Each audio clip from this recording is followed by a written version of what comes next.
اعوذ باللہ من الشیطان الرجیم، بسم اللہ الرحمن الرحیم، الحمدللہ رب العالمین والعاقبۃ للمتقین والصلاۃ والسلام علی سید الانبیاء والمرسلین وعلی آلہ وصحبہ اجمعین۔ ناظرین محترم، السلام علیکم ورحمۃ اللہ وبرکاتہ۔ میں ہوں آپ کا میزبان محمد رئیس احمد۔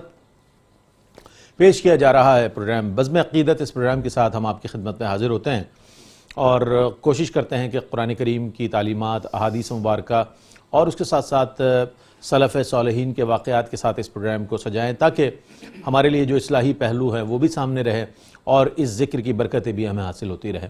آج جس موضوع کے ساتھ ہم آپ کی خدمت میں حاضر ہیں، انتہائی اہم موضوع ہے قرآن اور انسان۔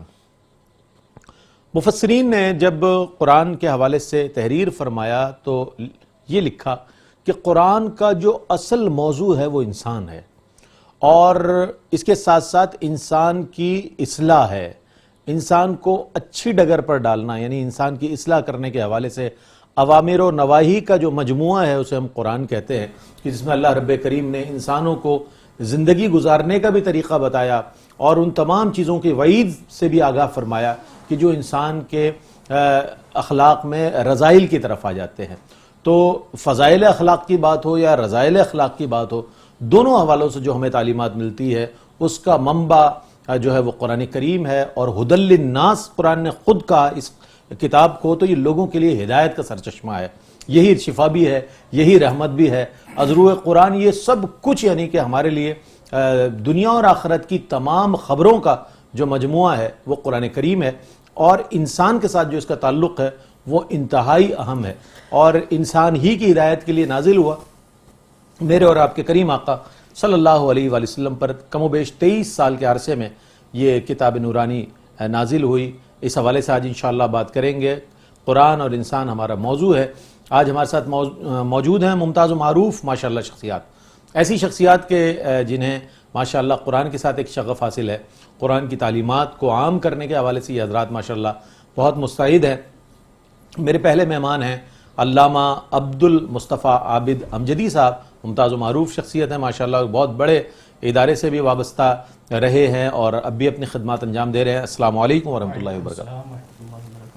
اور آپ کے ساتھ تشریف فرما ممتاز و معروف شخصیت اور ایک ایسی شخصیت ماشاءاللہ جو میرے پروگرام میں اس سے قبل بارہا تشریف لا چکے ہیں میری درخواست پر، اور دارالعلوم امجدیہ میں ماشاءاللہ ایک عظیم دینی درسگاہ جس کی بڑی خدمات ہیں، اور عرصہ دراز سے وہاں پر ماشاءاللہ اپنے تدریسی خدمات انجام دے رہے ہیں، علامہ سید زیغم گردیزی صاحب ماشاءاللہ تشریف فرما ہے۔ السلام علیکم ورحمۃ اللہ وبرکاتہ۔ وعلیکم السلام ورحمۃ اللہ وبرکاتہ۔ میرے دائیں جانب تشریف فرما ممتاز و معروف ثنا خاں، اس لیے میں ان کو یہ کہتا ہوں کہ یہ بہت خوبصورت آواز ہے کہ یہ پاکستان میں نہیں ہوتے، پاکستان میں اگر ہوں تو ان سے ہم بہت اچھے اچھے کلام بار بار بلا کر سنیں، لیکن یہ جب بھی پاکستان تشریف لاتے ہیں تو میں ضرور ان کو زحمت کلام دیتا ہوں اور بلاتا ہوں اپنے اس پروگرام میں۔ ہمارے ساتھ موجود ہیں ممتاز و معروف ثنا خاں مجتبیٰ ذیشان قادری، جنہیں آپ نے اس سے قبل بھی میٹرو ون پر سنا، آج ایک بار پھر تشریف فرمائے۔ السلام علیکم ورحمۃ اللہ وبرکاتہ۔ آپ ہی کی خوبصورت آواز میں کلام شامل کریں گے اور اس کے بعد ہم اپنے موضوع پر انشاءاللہ کلام کریں گے۔ بسم اللہ۔ اول حمد ثنا الہی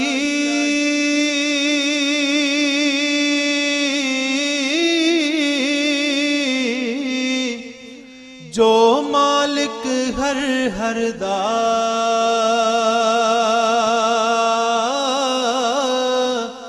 اس دا نام جتارن والا،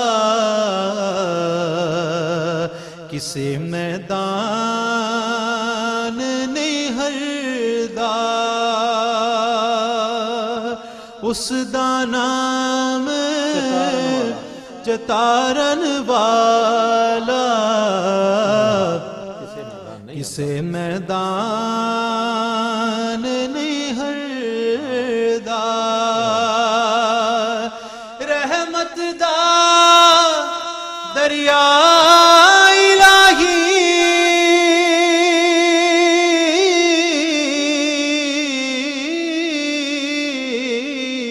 ہر دم وگدا تیرا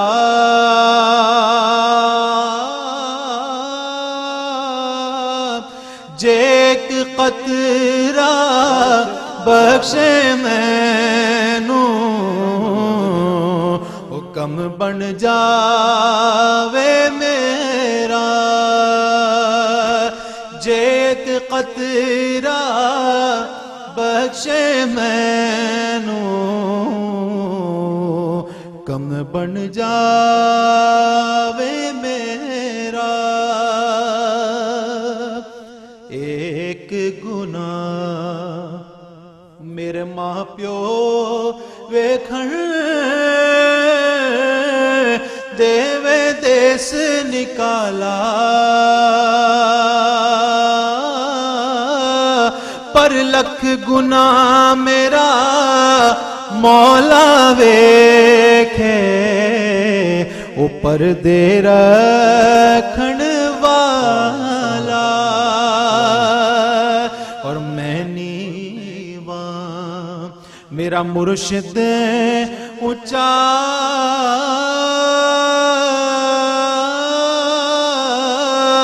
تے میں اونچیا دے سنگ لائی صدقے جائیں نا اونچیاں تو میں جنم نیوے نال نبھائے خس خس جتنا قدر نہ میرا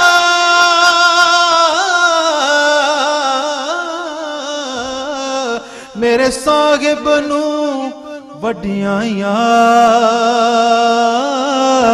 میں گلیاں دا روڑا کوڑا تے محل چڑھایا سایاں ماشاءاللہ ماشاءاللہ بزرگوں کے کلام میں ایک تاثیر ہوتی ہے اور وہ یقین جانیے جب پڑھا جاتا ہے تو دلوں پر اثر کرتا ہے اور ظاہر ہے صاحب حال بزرگوں کا تو کلام ہوتا ہی ایسا ہے کہ جب پڑھا جائے تو اس کی کیفیت طاری ہو جاتی ہے. آج قرآن اور انسان کے موضوع پر ہم کلام کر رہے ہیں. اچھا علامہ صاحب یہ فرمائیے گا کہ قرآن کا اور انسان کا ایک تعلق ہے وہ کس کس طرح سے ہم دیکھ سکتے ہیں؟ چونکہ آج قرآن سے ہمارا وہ تعلق معذرت کے ساتھ رہا نہیں ہے. ہمارا تعلق اب دنیا سے ہے، سوشل میڈیا سے ہے، قرآن سے وہ تعلق نہیں ہے جو ایک مسلمان کا ہونا چاہیے. تو قرآن کا اور انسان کا ایک باہمی جو ربط ہے وہ کیا ہے، کس بنیاد پر ہے؟ الحمدللہ رب العالمین والصلاة والسلام علی سید الانبیاء والمرسلین. دیکھیں رئیس بھائی، قرآن سے انسان کا ایک بڑا گہرا تعلق ہے. قرآن اللہ تبارک و تعالی نے جو نازل فرمایا وہ یقیناً انسانوں کی ہدایت کے لیے نازل فرمایا. اور قرآن اور انسان کے ساتھ جو قرآن کا جو ربط ہے وہ تعلق ہے، ظاہر ہے کہ آپ نے بھی عرض کیا کہ تعلق کمزور سے کمزور تر ہوتا جا رہا ہے. اور یہی وجہ ہے کہ انسانی معاشرے میں انسان کی اور خصوصیت کے ساتھ مسلمان کی جو اہمیت قرآن سے تعلق کی بنا پر تھی، وہ اہمیت اور وہ تعلق جو ہے وہ ختم ہوتا جا رہا ہے. تو اسی لیے قرآن کے جو کچھ حقوق ہم پر لازم ہے وہ ہم نے اس کو بھلا دیا. نمبر ایک، ہم اس پر ایمان تو لائے کہ قرآن یقیناً اللہ کا کلام ہے جو اس نے اپنے آخری نبی محتشم صلی اللہ تعالی علیہ وسلم پر نازل فرمایا، اور ان کے ذریعے ہم تک صحابہ کرام کے ذریعے یہ قرآن جو ہے ہم تک پہنچا. ہم ایمان لائے. ایمان لانے کے ساتھ ساتھ سب سے پہلا تعلق ہمیں اس کے ساتھ جو جوڑنا تھا وہ یہ تھا کہ ہم اس کو پڑھیں. اس کو پڑھنے کے بعد اس کو سیکھیں، اس کو سمجھیں. سمجھنے کے بعد سب سے اہم اور ضروری چیز تھی کہ اس کی تعلیمات پر عمل پیرا ہوں. بالکل. آج قرآن ہم اپنے مقصد کے لیے اسے استعمال کرتے ہیں. کسی کا انتقال ہو جائے تو اس کے ایصال ثواب کے لیے یقیناً یہ اچھا عمل ہے کہ کسی کے ایصال ثواب میں قرآن کی تلاوت کی جائے، اس کو ایصال ثواب کیا جائے. اور کسی کی شادی ہو تو اس کا سایہ کر کے باعث اس کو برکت حاصل کرنے کے لیے قرآن اس کے ساتھ ہم رخصت کرتے ہیں، یہ اچھی بات ہے. لیکن جو قرآن کا مقصد ہے اس کو پڑھ کر، اس کو سیکھ کر، اس کو سمجھ کر اس کی تعلیمات پر عمل پیرا ہونا، یقیناً آج معاشرے میں جو انسانوں کو خصوصیت کے ساتھ مسلمانوں کو جو ذلت و رسوائی کا سامنا کرنا پڑ رہا ہے اس کی بیسک وجہ یہی ہے کہ ہم نے اس کی تعلیمات پر عمل پیرا ہونا چھوڑ دیا. اسی لیے کیونکہ قرآن ہدایت ہے، متقین کے لیے، ہدایت ہے لوگوں کے لیے، ہدایت ہے عالمین کے لیے. لیکن رئیس بھائی بارش جب نازل ہوتی ہے، بارش جب برستی ہے تو ہر ایک زمین پر برستی ہے، لیکن اس سے فیض وہی زمین پاتی ہے جو زرخیز ہو. اسی لیے فرمایا ہے کہ متقین کے لیے ہدایت ہے، کیونکہ جس کے دل میں ایمان کی، جس کے ایمان جو ہے وہ جس کے دل میں ہوگا، تقوی و پرہیزگاری ہوگی، تو فرمایا کہ وہی قرآن سے فیض حاصل کرے گا. سبحان اللہ، سبحان اللہ، کیا بات. بنیادی طور پر جو باتیں آپ نے ارشاد فرمائی وہی ایسا ہی ہے کہ قرآن کا ایک تعلق بہت مضبوط تعلق ہے انسان کے ساتھ. لیکن انسان نے قرآن کے ساتھ کیا کیا کہ صرف اپنے قسم اٹھانے کے لیے جناب بیٹی کو رخصت کرنے کے لیے طاقوں میں سجایا جاتا ہوں، وہ پوری نظم ہے. اور حقیقت یہی ہے کہ ہمیں شرمندہ ہونا چاہیے اس بات پر کہ کیا ہم نے قرآن کے ساتھ وہ تعلق قائم کیا ہے کہ جو ایک مسلمان کا تعلق ہونا چاہیے. علامہ صاحب کیا فرمائے گا اس حوالے سے کہ ہم یہ دیکھتے ہیں کہ دیگر کوئی بھی کتاب ہو وہ پڑھی جاتی ہے، لیکن قرآن جو رہنما ہے ہمارے لیے، ہدایت کا سرچشمہ ہے، اس سے ہم دور نظر آتے ہیں. اس کے لیے ہم ذمہ داری سونپ دیتے ہیں علماء حضرات پہ، حفاظ پر. حافظ قرآن جو ہے وہ تراویح کی صورت میں قرآن سنائے گا ہمیں، عالم دین محراب و منبر سے سنائے گا. تو پھر ہم کیا کریں گے؟ صرف ہمارا اتنا ہی تعلق رہ گیا کہ ہم نے اپنا نام عبداللہ رکھ لیا، عبد الرحمن رکھ لیا، مسلمانوں والے نام رکھ لی. قرآن سے جو تعلق ایک انسان کا، ایک مسلمان کا جو ہے، وہ قرآن کے تقاضا کر رہا ہے اس حوالے سے انسان سے. میں چاہتا ہوں اس پر کچھ ارشاد فرمائیے. بسم اللہ الرحمن الرحیم. اللہم صلی علی محمد وعلی آل محمد وبارک وسلم. اس پر آج کا موضوع بڑا اہم اور ہمارے معاشرے کے تقاضوں کے مطابق ہے. قرآن ہم سے کیا تقاضے کرتا ہے اور قرآن کا ہم سے کیا تعلق ہونا چاہیے، کیا رشتہ ہونا چاہیے. قرآن کریم میں ہم پچھلی اقوام کے بارے میں پڑھتے ہیں کہ اللہ تعالیٰ نے ان کو عالمین پر فضیلت عطا فرمائی. بنی اسرائیل کے متعلق قرآن کریم میں فرمایا کہ ہم نے فضلنا علی العالمین، کہ عالمین پہ ہم نے ان کو فضیلت، یعنی اس زمانے میں اللہ تعالیٰ نے پورے عالمین پر انہیں برتری عطا فرمائی تھی.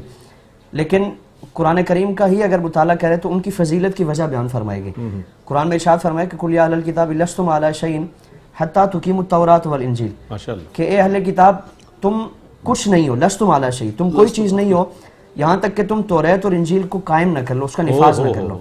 یعنی ان کے زمانوں میں انہوں نے، ان کی عزتیں اس وقت تک تھیں، ان کی عظمت ہے، ان کی رفعت ہے اور ان کی فضیلت ہے جو اللہ نے عالمین پر انہیں عطا فرمائی تھی. اس کا سبب ہی یہی تھا کہ وہ توریت اور انجیل کو قائم کرنے والے تھے، نفاذ کرنے والے تھے. اور جب نفاذ کرنا توریت سے، جو ان کے اصول سے، احکامات سے جو ان سے مس رہنا، اس کو انہوں نے چھوڑ دیا تو فرمایا کہ لستم علی شیء. یعنی اللہ تعالیٰ کی نازل کردہ جتنی کتابیں، اور یہ صرف توریت انجیل ہی تک محدود نہیں ہے بلکہ مسلمانوں کے لیے بھی اس میں پیغام ہے کہ اگر تم ہدایت چاہتے ہو، تم کامیابی چاہتے ہو، دنیا اور آخرت کی سرخروئی چاہتے ہو، تو جس طرح بنی اسرائیل اس وقت تک ہدایت پر رہے، کامیابی پر رہے، فضیلت پر رہے، جب تک اپنی کتابوں سے انہوں نے اپنا تعلق جوڑے رکھا. اگر تم چاہتے ہو کہ تمہارا تعلق، تم ہدایت پاؤ، تم کامیابی حاصل کرو اور دنیا اور آخرت کی سرخروئی تمہارا مقدر بنے، تو فرمایا کہ تم قرآن کریم سے اپنا تمسک قائم کر لو. اور قرآن کریم میں بے شمار مقامات پر اللہ تعالیٰ نے اس کا جو ایک تعلق مسلمان کا ہونا چاہیے اس کو بیان فرمایا. اس کے فوائد کیا ہے؟ اگر آپ اجازت دیں تو اس کے فوائد پر بھی ہم آپ سے بات سنیں گے اور آپ کے جواب کو مکمل انشاءاللہ سننے کی کوشش کریں گے. ایک مختصر سا وقفہ ہے، وقفے کے بعد لوٹتے ہیں. مجھے امید ہے آپ کا اور ہمارا ساتھ رہے گا. ناظرین، آپ کا خیر مقدم ہے. قرآن اور انسان ہمارے پروگرام کا موضوع ہے اور بہت اچھی بنیاد فراہم کی ہمارے دونوں ہی اسکالرز نے. میں علامہ سید زیغم گردیزی صاحب سے گزارش کروں گا کہ اپنے جواب کو مکمل فرما دیں. بہت عمدہ قرآن کریم کی آیات مبارکہ کا حوالہ دیتے ہوئے اپنے جواب کو مکمل فرما رہے تھے. بسم اللہ. بسم اللہ الرحمن الرحیم.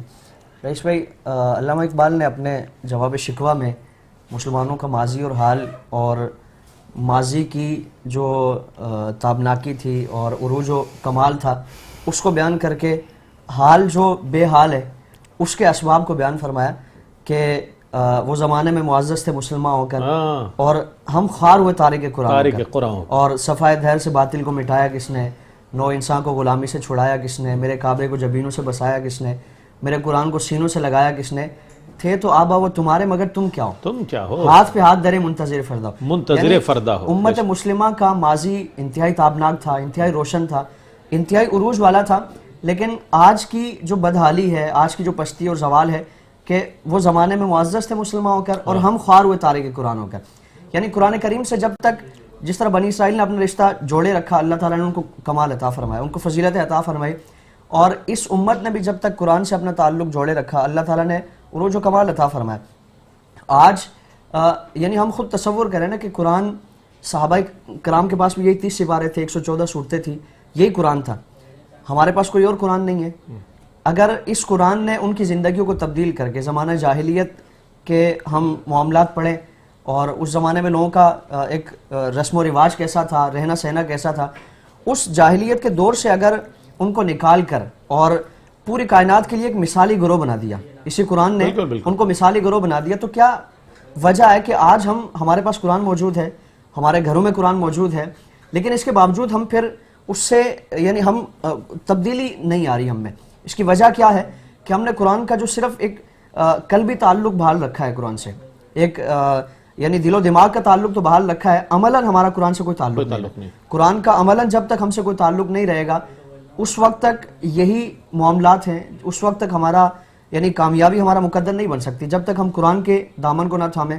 اور اللہ تعالیٰ نے اسی میں ہماری ترقی, ہماری کامیابی, ہمارا عروج, ہماری ساری جو عزت ہے اللہ تعالیٰ نے اسی سے وابستہ رکھی. صحیح فرمایا. تو جب تک اس کے دامن سے اور اس سے اپنے تعلق کو مضبوط نہیں کیا جائے گا اس وقت تک کامیابی کے خواب دیکھنا یہ خام خیالی ہوگی. اچھا, ہمارے یہاں ذمہ داری والدین صرف اتنی ہی سمجھتے ہیں کہ جناب ناظرہ قرآن کریم اگر پڑھ لیا بچے نے بس اس نے قرآن کا حق ادا کر دیا. سمجھ ناظرہ قرآن پڑھ لیا, میرے بچے نے قرآن ختم کر لیا.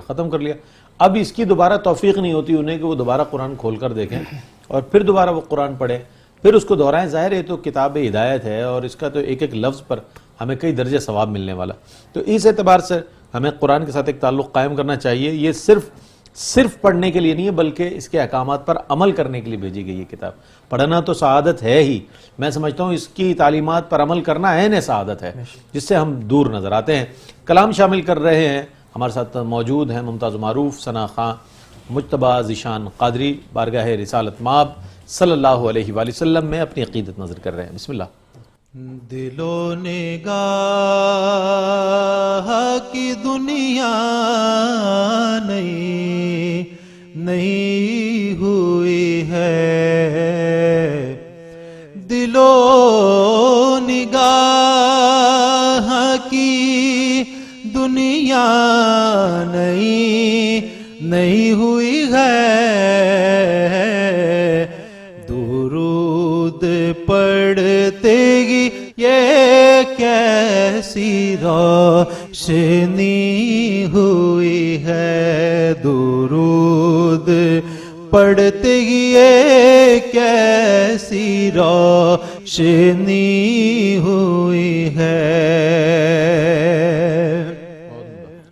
میں بس یوں ہی تو نہیں آ گیا ہوں محفل میں, میں بس یوں ہی تو نہیں آ گیا ہوں محفل میں, کہیں سے اذن ملا ہے تو حاضری ہوئی ہے, کہیں سے اذن ملا ہے تو حاضری ہوئی ہے.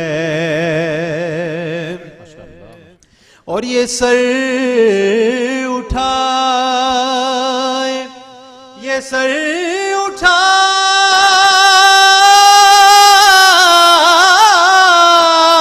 اٹھائے, یہ سر اٹھائے جو میں جا رہا ہوں جانب خلد, یہ سر اٹھائے جو میں جا رہا ہوں جانب خلد, میرے لیے میرے آقا نے بات کی ہوئی ہے, میرے لیے میرے آقا نے بات کی ہوئی ہے. رضا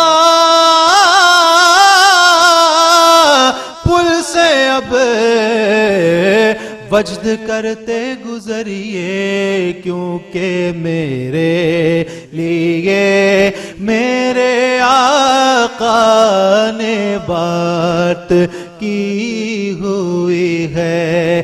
مہربانہ سلطانہ تیزی شانہ، وڈے کرم کمائے نی بھلا ہووی، ککھاں وچ رل دے سر بخت میرے، او ککھوں لکھ بنائے نی بھلا ہووی۔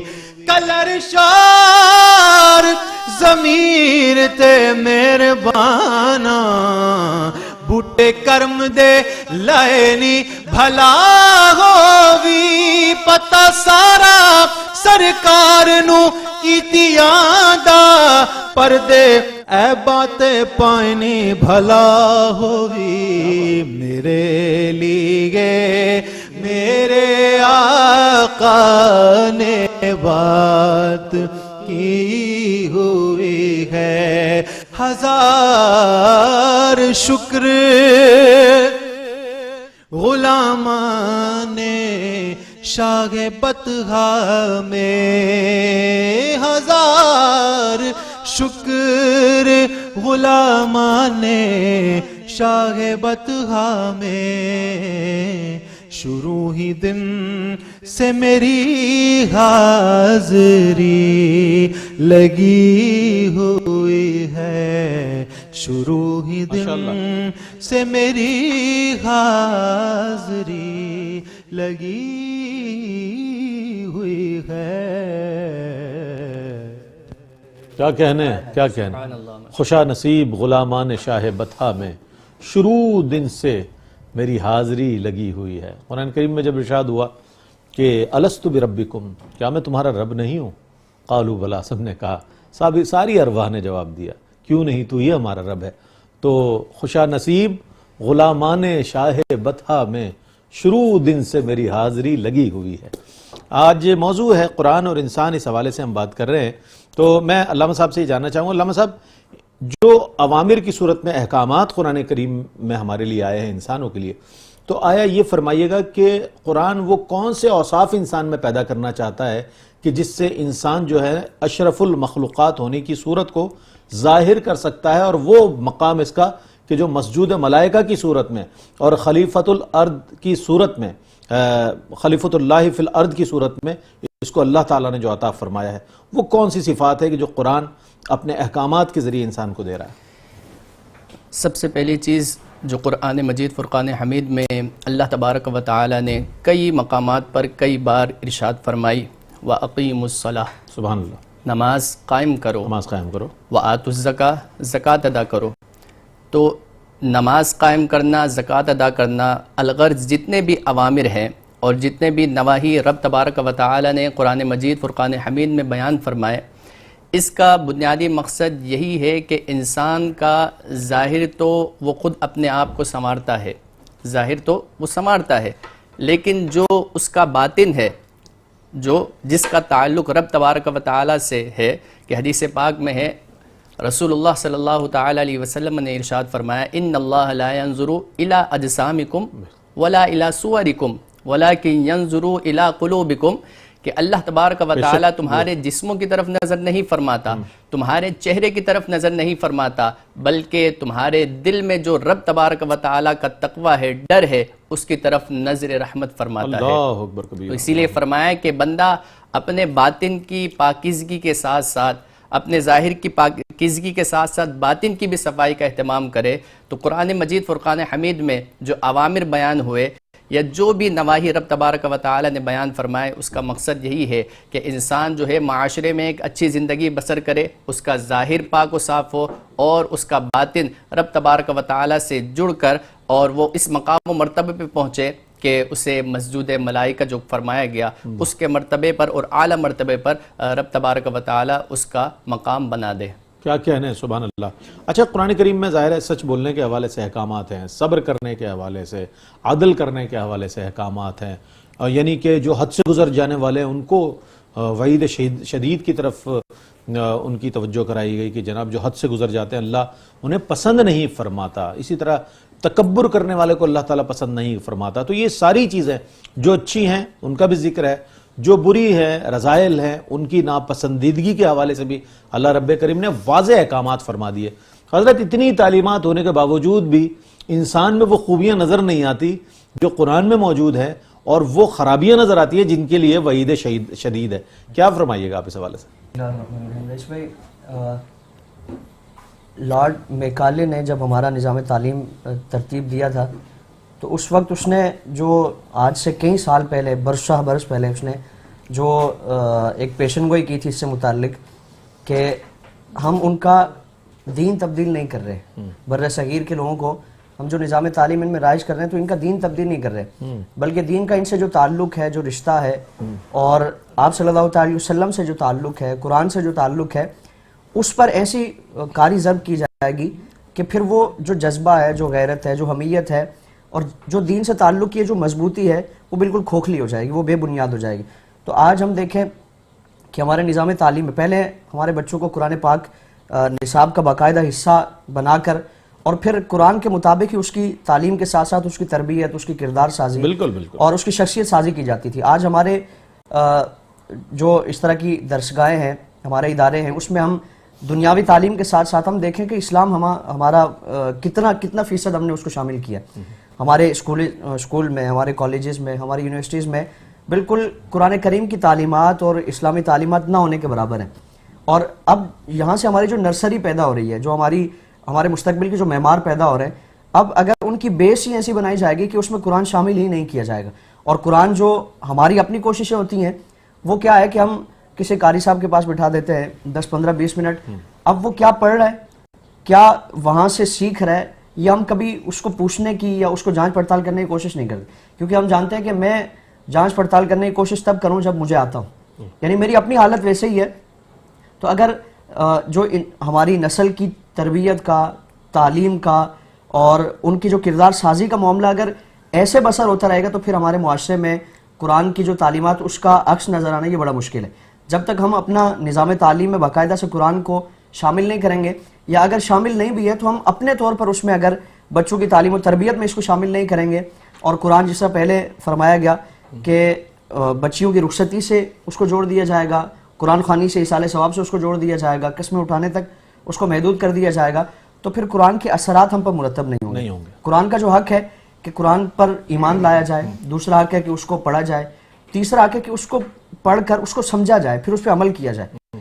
یہ اگر ہم حق ادا نہیں کریں گے, اور پھر آپ علیہ السلام کی حدیث بھی ہیں, پھر قرآن پاک کی واضح آیت ہے کہ پھر آج تو ہم اس سے اپنا کنارہ کشی کر لیں گے, اپنا پیچھا یعنی کسی طرح ہم اپنی زندگی بسر کر لیں گے, لیکن قرآن کل قیامت کے دن ہماری شکایت کرے گا. اور قرآن خود فرماتا ہے کہ وقال الرسول یا ربی ان قوم اتخذوا هذا القرآن مہجورا, کہ حضور بھی اللہ رب العالمین کی بارگاہ میں عرض کریں گے کہ الہی میری قوم نے قرآن چھوڑ دیا تھا. ان هذا القرآن وقال الرسول یا ربی ان قوم اتخذوا هذا القرآن مہجورا, کہ میری قوم نے قرآن پہ عمل کرنا چھوڑ دیا تھا. تو اگر آج ہم نے اس سے اپنا تعلق جوڑا نہیں اور اس سے کچھ سیکھنے کی, دنیا اور آخرت کی سرخروئی حاصل کرنے کی کوشش نہیں کی, تو پھر کل قیامت کے دن ہمارا گریبان قرآن تھامے ہوئے ہوگا, اور قرآن اللہ کی بارگاہ میں شکایت کرے گا. بالکل صحیح فرمایا آپ نے.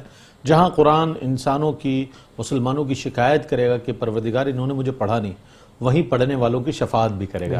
یہ بات بھی موجود ہے کہ قرآن اپنے پڑھنے والے قاری کی اللہ کی بارگاہ میں سفارش پیش کرے گا, پروردگار تو نے اس شخص کو ایمان کی دولت سے سرفراز فرمایا اور اس نے مجھے پڑھا اور مجھے پڑھ کر اپنی زندگی کو بہتر کرنے کی کوشش کی. تو اس اعتبار سے یہ دونوں چیزیں ہمارے سامنے موجود ہیں, وعید بھی ہے اور بشارت بھی ہے. یہ دونوں چیزیں جو ہے ہمیں پیش نظر رکھنی چاہیے. ایک مختصر سا وقفہ ہے, وقفے کے بعد لوٹتے ہیں. مجھے امید ہے آپ کا ہمارا ساتھ رہے. ناظرین, آپ کا خیر مقدم ہے. قرآن اور انسان آج ہمارے پروگرام کا موضوع ہے. ہم نے بہت عمدہ انداز میں دونوں ہی ہمارے اسکالرز نے گفتگو فرمائی. آج ہمارے ہاں پیمانہ یہ رہ گیا ہے کہ ہم فائدے اور نقصانات دیکھتے ہیں, کس چیز کے کرنے سے ہمیں کتنے فوائد حاصل ہو رہے ہیں, کس چیز کے نہ کرنے کے کتنے نقصانات ہو رہے ہیں. تو یہ چیز ہم پیش نظر رکھتے ہیں. چلے اسی پیمانے پر بات کر لیتے ہیں. علامہ صاحب فرمائیے گا کہ قرآن کریم پڑھنے کے, اس پر عمل کرنے کے دنیاوی فوائد اور اخروی فوائد کیا کیا ہے؟ میں چاہتا ہوں اس پر کچھ کلام فرمائیے. بسم اللہ الرحمن الرحیم. سب سے پہلے حدیث پاک رسول اللہ صلی اللہ تعالی علیہ وسلم نے ارشاد فرمایا کہ جس نے قرآن مجید فرقان حمید کا ایک لفظ پڑھا تو اس کو 10 نیکیاں رب تبارک و تعالی عطا فرماتا ہے. اور پھر آپ علیہ الصلوۃ والسلام نے فرمایا کہ میں یہ نہیں کہتا کہ الف لام میم ایک حرف ہے، بلکہ الف الگ حرف ہے، لام الگ حرف ہے اور میم الگ حرف ہے. تو جس نے الف لام میم پڑھا تو گویا اس نے 30 نیکیاں اپنے نامہ اعمال میں شامل فرما لی، رب تعالیٰ نے اسے عطا فرمائی. اور اسی طرح رسول اللہ صلی اللہ تعالی علیہ وسلم نے ارشاد فرمایا کہ قرآن مجید فرقان حمید حفظ کرنے والا اور اس کی تعلیمات پر عمل پیرا ہونے والا کل بروز قیامت رب تبارک و تعالی اسے فرمائے گا کہ جنت کے مراتب پر چڑھتا جا اور قرآن کی تلاوت ترتیل سے کرتا جا، جہاں پر والناس کی اختتام ہوگا وہیں تیرا مرتبہ اور مقام جنت میں رب تبارک و تعالی عطا فرمائے گا. اور صرف یہی نہیں کہ قرآن پڑھنے والے اور اس کی تعلیمات پر عمل پیرا ہونے والے، بلکہ ان والدین کو بھی رب تبارک و تعالی جنہوں نے اپنے بچوں کو دنیا میں قرآن کی تعلیم سے روشناس کروایا تو رب تبارک و تعالی کل بروز قیامت انہیں ایسا تاج پہنائے گا کہ جس کی روشنی سورج اور چاند کی روشنی سے زیادہ تیز ہوگی. تو اس سے پتہ چلا کہ جو والدین اپنے بچوں کو قرآن کی تعلیم دیتے ہیں دنیا میں، تو دنیا میں بھی رب تبارک و تعالی قرآن کی برکتیں انہیں عطا فرماتا ہے. ظاہر ہے کہ قرآن جب پڑھا جائے گا گھر میں تو دنیاوی فائدہ یہ ہوگا کہ اس گھر میں آفات و بلیات نہیں آئے گی، جیسا کہ کئی روایتوں میں آتا ہے کہ سورہ بقرہ جس گھر میں روز پڑھی جائے تو اس گھر میں اس دن آفات و بلیات نہیں آتی. تو دنیا میں بھی بے شمار برکتیں قرآن کے پڑھنے سے ہیں، اور آخرت میں تو بے انتہا اجر و ثواب اللہ تعالیٰ قرآن کے صدقے جس پڑھنے والوں کو عطا فرمائے گا انشاءاللہ. اچھا، اب فوائد ہم نے حاصل کر لیے اور سن لیے جو مختصر اور جامع الفاظ میں علامہ صاحب نے بیان فرمائے. قرآن سے دور رہنا، قرآن کی تلاوت نہ کرنا، اور اس سے ہمیں جو دنیاوی نقصانات ہو رہے ہیں اور جو اخروی خسارہ ہے ہمارا، اس کے حوالے سے بھی آگہی بہت ضروری ہے، چونکہ ظاہر ہے فائدے نقصان ہم پیش نظر رکھتے ہیں. تو حضرت کیا فرمائیے گا قرآن سے دوری جو ہے ہمیں کتنا نقصان پہنچا رہی ہے دنیا میں، اور اخروی جو نقصان ہے اس کا قرآن سے دور رہنے کا، میں چاہتا ہوں اس پر کچھ کلام فرما دیں. بسم اللہ الرحمن الرحیم. رئیس بھائی، جس طرح پہلے اس سے متعلق کلام کیا گیا کہ آج ہماری ذب و حالی اور پستی کا واحد جو سب سے بڑا سبب وہ قرآن سے دوری ہے، کہ ہم نے صرف قرآن کو اپنے گھر میں محفوظ کر کے اور جزدان میں اس کو سنبھال کے اور ان مخصوص مواقع کے لیے رکھا ہوا ہے. اصل جو قرآن کی تعلیمات تھی، اصل جو قرآن کا حق تھا، ہم نے اس سے بالکل کنارہ کشی اختیار کی. بالکل ایسا ہی ہے. اور علامہ اقبال نے کہا تھا نا کہ یعنی اللہ تعالیٰ کی طرف سے فرمایا جاتا ہے کہ ہم تو مائل بکرہ میں کوئی سائل ہی نہیں، راہ دکھلائیں کسے کوئی راہ منزل ہی نہیں. تو اگر کوئی یعنی آج بھی اگر کوئی ترقی چاہنے والا ہو، اس ذب و حالی سے نکلنے کے لیے اگر کوئی چاہتا ہے تو قرآن کا دامن تھام لے. اللہ تعالیٰ قرآن کی برکت سے جس طرح ماضی شاندار ہے، اس طرح اللہ تعالیٰ مستقبل بھی شاندار فرمائے گا. قرآن کریم کا پڑھنا سے پھنسے ہوئے اگر اس سے کوئی نکلنا چاہتا ہے، آپ علیہ السلام نے اس کی اس حدیث مبارکہ میں ترغیب فرمائی. صحابی رسول عرض کرتے ہیں کہ میں قرآن پاک کی تلاوت کر رہا تھا، میرے پاس میرا ایک گھوڑا تھا، جب بھی میں قرآن کی تلاوت کرتا اس کے کیفیات تبدیل ہو جاتی، وہ بھدکنے لگتا، وہ اچھل کود کرنا شروع ہو جاتا، پھر قرآن پاک کی تلاوت روکی جاتی، پھر سکون ہو جاتا، پھر بار بار یہ کیفیت ہوتی. تو آپ نے فرمایا کہ وہ برکات کا نزول تھا جس میں برداشت نہیں کر پا رہا تھا. یعنی جہاں قرآن پاک کی تلاوت کی جاتی ہے، جس گھر میں قرآن پاک کی تلاوت ہو، ہم اپنے اسلاف کو دیکھیں کہ ہماری صبح کا آغاز ہوتا تھا، ہمارے بزرگوں کی تلاوت کی آواز آتی تھی، نماز فجر کے بعد قرآن پاک کی تلاوت کی جا رہی ہوتی تھی، مائیں اپنے بچوں کو تیار کرواتی تھی، اور قرآن کی تلاوت تو سماعت کے سائے میں، برکات کے سائے میں ہمارے بچے ہمارے گھروں سے نکلتے تھے. اور پھر مائیں اپنے بچوں کو لوریاں دیتی تھی قرآن پاک کی تلاوت پڑھ کر، اور قرآن پاک کی صورتیں پڑھ ان کو دم کر کے، اور پھر اسی کیفیت میں یعنی کہ برکات کے سائے میں ان کو سلایا جاتا تھا. آج ہماری کیفیت کیا ہے؟ اور پھر اس پر ہم اگر شکوہ کریں کہ ہمارے گھروں میں ناچاکیاں ہیں، نا اتفاقیاں ہیں، تو ہم خود اپنا محاسبہ کر لیں، اپنا جائزہ لے لیں کہ ہمارے اسلاف کے طرز زندگی سے ہم کتنا تبدیل ہو چکے ہیں. اگر جن خطوط پر چلتے ہوئے، جن راستوں پر چلتے ہوئے انہوں نے کامیابیاں سمیٹی ہیں، انہوں نے عزتیں سمیٹی ہیں، اگر ہم چاہتے ہیں کہ کامیابی ہو تو پھر اسی راستے کو اختیار کر لیں. اور وہ راستہ قرآن کا ہے. قرآن کی طرف رجوع کریں گے، اس سے تمسک کریں گے تو اللہ تعالیٰ دنیا میں بھی برکتیں ہی برکتیں عطا فرمائے اور آخرت میں بھی برکتیں ہی برکتیں. سبحان اللہ سبحان اللہ. میں بہت شکریہ ادا کروں گا علامہ صاحب، آپ تشریف لائے. مفتی صاحب آپ کی تشریف آوری کا بہت شکریہ. مجتبیٰ ذیشان قادری آپ کی آمد کا بہت شکریہ. ناظرین محترم، قرآن کریم کے حوالے سے یہ ہے کہ قرآن ہمارے لیے ایک ایسی کتاب ہدایت ہے کہ بلا شبہ جب صحابہ کرام رضوان اللہ تعالی علیہم اجمعین جب قرآن کریم کا نزول ہوتا اور کفار پر عذاب شدید کے حوالے سے آیات نازل ہوتی تو رویا کرتے تھے، اس بات پر گڑ گڑا کر رویا کرتے، اللہ کی بارگاہ میں توبہ پیش کیا کرتے، حالانکہ وہ پیغمبر اسلام صلی اللہ علیہ وسلم کے دست حق پرست پر انہوں نے اسلام قبول کیا تھا۔ اس کے باوجود یہ عبرت کے لیے جو آیات ہمارے لیے موجود ہیں اس پر وہ زار و قطار رویا کرتے تھے۔ آج ہماری یہ سمجھ لیجئے کہ یہ حالت ہے کہ قرآن پڑھا جاتا ہے، ہمارے دلوں پر اثر نہیں ہوتا۔ قرآن کی تلاوت ہو رہی ہوتی ہے، ہم آواز کہتے ہیں کھڑکی بند کر دو، آواز آ رہی ہے باہر سے قرآن کی، گھروں میں یہ صورتحال ہے۔ اگر آج بھی میں سمجھتا ہوں کہ قرآن سے ہمارا تعلق قائم ہو جائے، ہر گھر میں قرآن کریم کی تلاوت شروع ہو جائے، تو یہ جعلی بابوں کے بہت سارے جو ایسے آستانے کھلے ہوئے ہیں نا وہ بند ہو جائیں گے، لوگوں کے عقائد درست ہو جائیں گے، اللہ تعالیٰ ہدایت کا نور عطا فرمائے گا، اللہ تعالیٰ ہمیں قرآن سے محبت کرنے کی توفیق عطا فرمائے، اس کے مطابق اپنی زندگی گزارنے کی توفیق عطا فرمائے۔ بلا شبہ یہ کتاب ہمارے لیے دنیا میں بھی فلاح اور نجات کا باعث ہے اور اخروی فلاح و نجات کا بھی باعث ہے اور شفاعت کا باعث ہے۔ اسی ساتھ اپنے میزبان محمد رئیس احمد کو اجازت دیجیے، آخر میں کلام شامل کریں گے ہمارے ثنا خاں اور اس کے بعد انشاءاللہ آپ سے رخصت لیں گے۔ اللہ حافظ۔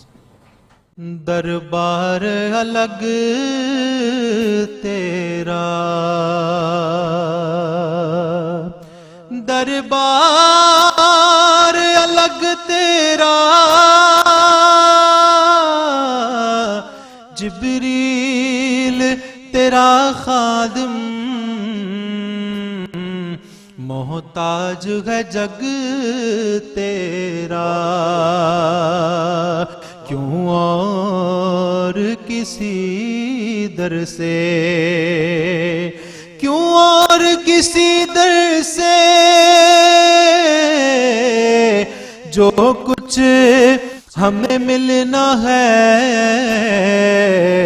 آقا ملنا ہے تیرے در سے،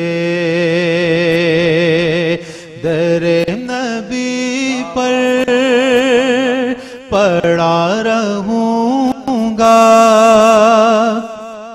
پڑے ہی رہنے سے کام ہوگا،